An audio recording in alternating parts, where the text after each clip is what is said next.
Life in our modern age can be rather hectic, and sometimes you have no choice but to grab a meal on the go. Other times, all you want to do is shove food down your face hole as fast as possible so you can move on. Even our entertainment demands that we eat fast, like to that next match of Fortnite because your team is waiting on you and they're getting pretty sick of you being AFK. As problems with digestive health and obesity become more prevalent, it's clear that our fast-paced food consumption is creating serious problems for us, problems that might just be fixed by us eating slower.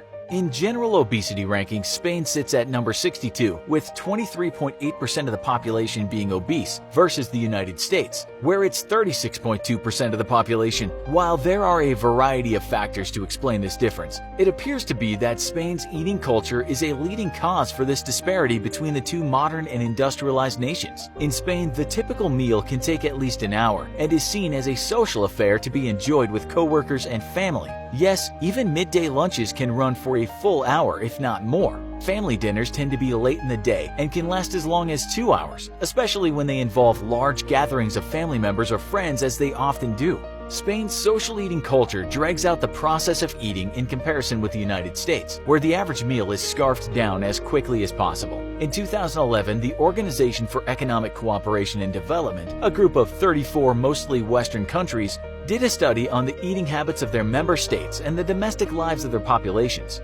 The study found that Americans spend far less time eating than any other nation, with just 1 hour and 14 minutes a day dedicated to the task of shoveling food into their mouths, versus the average of 1 hour and 41 minutes for the rest. But how big of a deal is it that other nations eat far slower than us? And just why should we learn to pace ourselves with our food? Does it really matter? Well, as it turns out, yes, and the benefits are many. The main reason for eating slowly has to do with our body's basic biological functions. Your brain is an incredible organ capable of lightning-fast calculations, yet strangely we evolved so that a signal from your stomach to your brain saying, "Hey, I'm pretty full up on food here," takes on average a whopping 20 minutes. That's a grand distance of about 2.5 feet for most people, and that's a pretty infuriating thought for people struggling with weight gain when you consider that neurons transmit signals at a speed of 0.5 milliseconds. For the record, it takes you between 300 and 400 milliseconds to blink an eye. Your brain is basically the Flash, sending and receiving signals from every part of your body at blazing speeds. But when it comes to the double cheeseburger with extra order of fries you just scarfed down because you felt like you were starving, your brain turns into a sloth on a bicycle with a flat tire. But if you eat slow enough that your tortoise brain has a chance to recognize it, you'll soon feel like you're no longer starving and will probably stop throwing those fistfuls of French fries fried in pure trans fats down your gullet. Feeling full will prevent you from overeating, which directly leads to slowing down or halting weight gain from unnecessary calories. Yet, as annoying as this little brain hack is in our modern lives, it's in fact a lifesaver from back in the days before civilization, and the all-important fast food restaurant were on every corner. Before civilization and all its modern and delicious fast food conveniences, we didn't always know where our next meal was coming from. Therefore, stuffing ourselves to the point of literal bursting became an evolutionary prerogative, because back then it was good to be fat, as fat could be burned during the times when food was scarce, which was something like 99% of the time because it really sucked to be alive back then. Thus, it's likely we evolved with such a slow stomach trigger that we were able to overeat and ensure that we would pack away precious pounds of fat for when food resources became scarce. What likely saved the lives of your ancestors is now helping add unnecessary and unwanted pounds to your waistline, because even though technology has made us masters of most of our world, nature still has its ways of letting you know that it hates you deeply. Eating slowly can do more than just benefit your health though. It also helps with food satisfaction. When we researched for this episode, we found a lot of feel-good new-agey mumbo-jumbo about food satisfaction, making your soul feel good or connecting you to your food and thus enhancing nutrition. That's not how science works, so we mostly disregarded it all. But it turns out there's one really good reason to worry about food satisfaction. That has to do with laboratory-developed processed foods, which are made to taste especially good when eaten quickly, because when eaten slowly you start to notice that the flavors really just don't hold up. This makes sense when you think about it. Certain processed foods are a hodgepodge of dozens of different elements all trying to blend together to create nice flavors. And the slower you eat them, the more of that careful blend falls apart in your mouth and starts to taste like Well, like a hodgepodge of dozens of different elements. Many natural foods though, like fruits, maintain their flavor for far longer, even when you eat slowly. This might not seem like a big deal until you start to think about the fact that if you develop a habit to eat slower, you're naturally going to start avoiding foods that taste terrible when eaten slowly, and which happen to also be the same ones that are terrible for your health.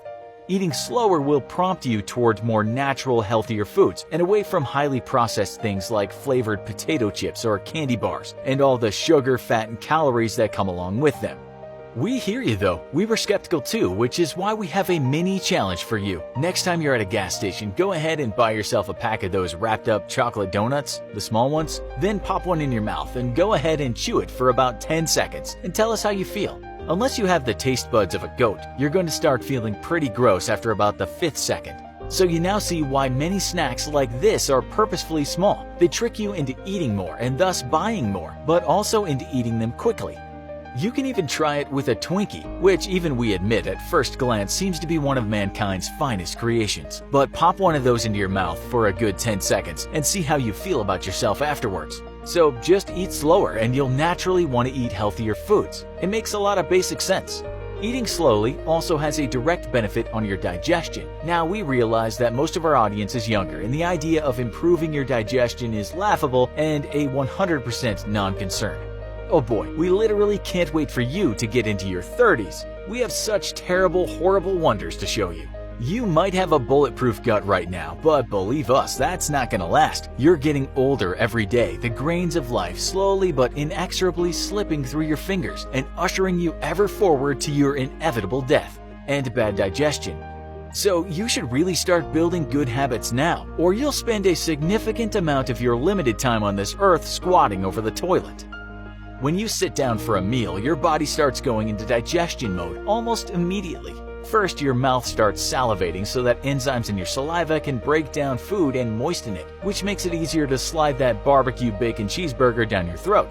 Our stomach gets the signal that food is incoming and starts to secrete more stomach acids to help further break down food and push it through into the intestines. For its part, the small intestine starts prepping itself for peristalsis, or the muscle contractions that help push food along. When you sit down and rush a meal, you're basically throwing food into a digestive system that isn't quite ready to deal with it yet. Fast, large bites means that food is inadequately chewed, which is already a pretty big deal because it makes it more difficult for that food to be turned into chyme, the liquid mix of digested food, hydrochloric acid, digestive enzymes, and water. When your stomach doesn't have time to properly digest food, it can lead to constipation, acid reflux, and spontaneous combustion from the buildup of gases. We made one of those up, but we're not telling you which, because we care about you and we want you to be healthier, even if it's through sheer terror. If you're still skeptical about the benefits of eating slowly, consider a University of Rhode Island study where researchers served lunch on 2 different occasions to 30 normal weight women. The meal in both cases was a huge plate of pasta with sauce and Parmesan cheese, along with a glass of water. At each meal, the researchers asked the women to eat to the point of comfortable fullness, but on the first visit they were told to eat as quickly as possible, while on the second they were asked to eat slowly and put down their utensils between bites. The difference between eating fast and slowly came out to 646 calories in 9 minutes versus 579 calories in 29 minutes, or 67 calories. Spread that across 3 meals and that adds up to a significant amount of extra calories per day, making you gain weight. Also, the women who ate quickly reported feeling hungrier an hour later than those who ate slowly. So not only are you consuming more calories, but you're creating a greater temptation to add extra calories from snacks and junk food. So how can you change your current eating habits and start to eat slower and healthier? As usual, we've got your back. Number 1, be social. Making your meal a social experience can help extend the amount of time it takes to actually eat that meal. Friendly conversation helps keep food out of your mouth, provided you don't talk while you chew, which we could do an entire other video about. Number 2, change your eating environment. Instead of scarfing down pizza in front of your computer, sit down at the dining room table like a real human being. Something as simple as changing your environment can make you feel more mindful of the food you're eating and help you eat slower. Number 3, count your chews. As you chew, count the number of times your mouth goes up and down, which we admit sounds super annoying, but research shows it can help lose weight by increasing the calories the body burns during digestion. Number 4, drink water between bites. Not only does it physically slow you down, but it helps you feel fuller faster, which will limit the amount of food you ultimately eat. Number 5. Move to North Korea.